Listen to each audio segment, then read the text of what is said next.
What's up, everybody? Tyson Roush, Let's Talk Jets Radio. Thank you to everybody that joined us on our live stream last night, the call-in show tonight, and everybody that bought the shirts. We definitely appreciate it. They'll be mailed out within the next 2 to 3 weeks. Some thoughts on Flight 2021, a 4-video series on YouTube by the Jets. They did an excellent job providing unprecedented access to the organization, from the coaching hire to the draft to free agency and everything else. It was really, really interesting stuff, and you learned a lot about this organization. The first thing is they mentioned several times about having chemistry and everybody being on the same page in the front office. And that right there was like red flares, just showing how dysfunctional this shit was with Adam Gase. No surprise. With McCagnon, with Gase, even with Gase and Douglas, there was a power struggle. It was like a bona fide just mess. So they cleared that up. And then you learned about what kind of player these guys want to bring in. They're high character guys. They're football junkies, hard work, they're leaders. And that was the theme over and over and over with all these guys. And it was like, do they check the character box? Yes. Are they well liked? Do the teammates respect them? Are they hardworking? And that's how you change the culture. If you think back when Eric Mangini was the coach, and they started bringing all these high character players, all the team captains, that's when your culture changed. That's when you started getting your foundation, and that's where you set your tone, you set your standard that way. When you have these guys setting the pace in practice, setting the pace in the workout room, you're lifting weights and running and everything else. That's how you have your culture. That's how you become like the teams like the Baltimore Ravens and the Patriots and all those, the Chiefs, all these well-established teams where you have your scheme, you have your fit, you have this is what play like a Jet actually means. This is where we are. So that was really interesting. The one thing I liked about the scouting department, I'm glad they showed a lot of these things, because I've always been fascinated about how they break down film, how do they make their decisions, how do they present it, and it wasn't a groupthink. They told the 5 coaches, go back and look at these 5 quarterbacks and give us your individual evaluation.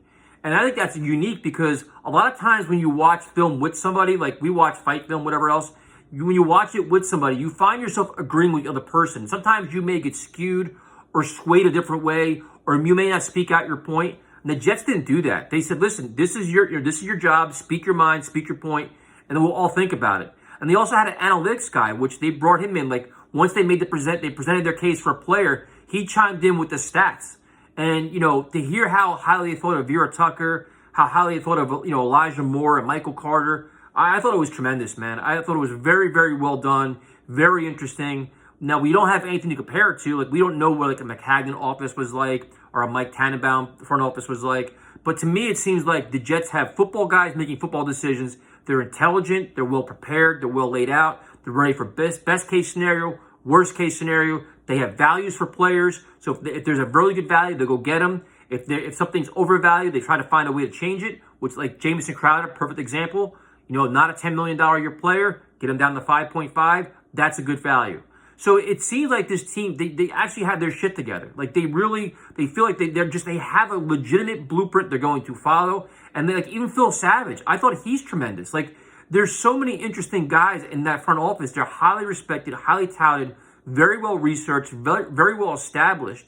And then you end a coaching staff that, when you listen to Mike LaFleur talk, now I understand it's only talk, but you listen to him break down film and break down their rhyme and reason, their themes, their philosophies, why they want a player, why they want certain things, how they want to make their schemes help the players. Like, and they tell the players, listen, we're here to make you your best. Like, you don't have to carry us, we're going to carry you.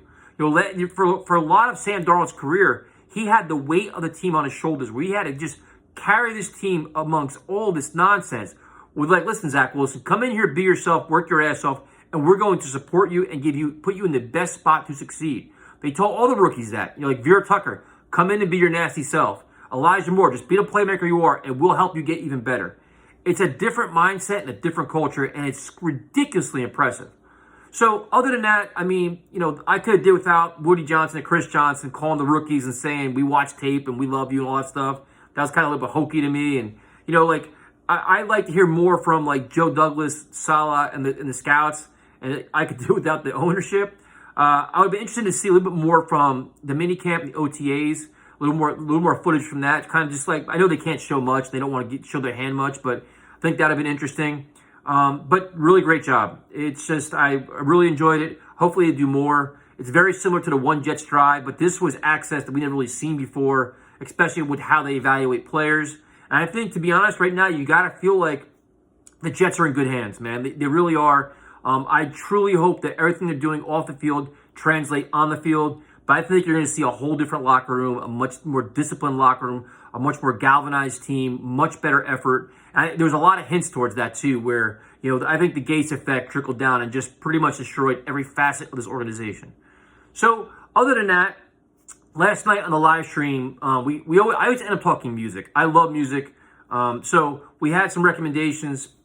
The first was a recommendation for a punk rock band called Face to Face. I thought they were great. I listened to 3 of their songs they recommended. I thought they were really good. Somebody recommended KSI, and I was tired as shit last night. I kept thinking it was Kill Switch Engage, which was my stupidity. It's actually a rapper. So it's KSI Holiday. Listen to it. I mean, not my cup of tea. Like, it was, it's cool. It's got some, I'm sure it'll kill on the radio, probably be on the radio a lot. Not stations I listen to, but I mean, I can go from like rock music to heavy metal to EDM to Billy Joel to Springsteen to pretty much anything. So it's a decent song, just not really my thing. So then, lo and behold, today, my phone starts blowing up. I'm a huge Metallica fan. And Miley Cyrus covered Nothing Else Matters from Metallica. And I was like, man, like, that's a tough one to pull off, because many bands have done that, many acts have done that, and it didn't really come off that well. Or it's kind of like, listen, this is a powerful song by them. You really got to nail it. Cover songs are tough. Like, like for me, like Smith and Myers covered Simple Man, and I think that song is just as good as the original. Chester Bennington and Linkin Park did an Adele song, phenomenal. Like there's a lot of bands that have done things. But so you're like, all right, how's this gonna sound? And I thought she killed it, man. I really did. I was so damn impressed. And then you start digging in more, and she's covered other songs like I think it was like Jolene and Zombie, and it's like she just did a phenomenal job. So check it out. Let me know what you think. I was fascinated as a huge Metallica fan.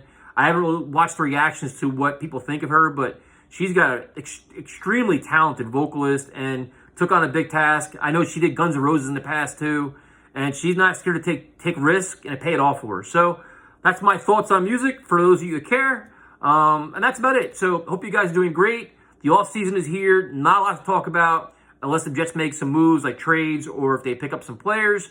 We'll be doing the fan series interviews, and that's it. So have a good day.